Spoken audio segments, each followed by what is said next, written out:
Պաստորը դուք ասում եք, որ պլան են դրել կողքից ասած դատարանի վրա։ Պարոն Քոչարյան, որևէ մեկը դատարանի վրա չի կարող Նոր պլան ասացիք դնել։ դուք, Դատարան դուք առաջարկում է դատարան օրենքով, եթե օրենքով վաղը սահմանեն, որ այսօրվանից պետք է գործերը քննվեն եւ ավարտվեն 1 տարվա ժամկետում,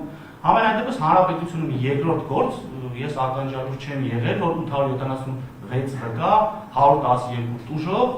եւ շուրջ 7 տարի Ես ձեզ եմ քննված մեջբերում, դուք ասում եք ստացել եք շրջադերական, ես առաջանք եմ լսում, որ դատարանները շրջադերականով են առաջնորդվում։ Իսկ միշտ թվացել է, թե դատարանը օրենքով պետք է առաջնորդվի։ Այդ շրջադերական օրենք դառնա, պարոն Քոչարյան։ Կարող է, թե չի կարող։ Ահա։ Ուսերեն ասում են, բաբնավ ես կազով։ Հիմա օրենք չի, դուք կոնկրետ այս վայրեջում հայտարարում եք, որ շրջադերականով եք առաջնորդվում։ Ես առաջանք Նման բան չենք հայտարարել, պարոն Քոչարյան։ Սա առաջին։ Նման բան չենք հայտարարել։ Դուք եք ասում։ Չենք հայտարարել շրջաբերականով ենք առաջնորդվելու։ Ասել եմ կա շրջաբերական, օրենսդրական նախագիծ, Դուք բանավորում եք։ Լավ այդ նախագիծը դնենք մի կողմ, գործի քննության ողջամի ժամկետ։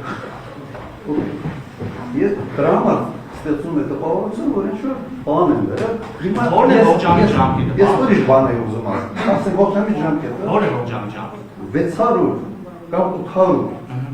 անկալ, անհասկանալի վկաները գործի մեջ մտցնողը մտածել է հետևյալ, որ ինչքան հնարավոր է շատ sense պիտի լցնի։ Ոչ թե պաշտոնական դիրք եւ այլ սահմանադրական կարգ է տապալում, որ կարողանան տանեն կալանքի, որովհետեւ բարեմությունը անցած է,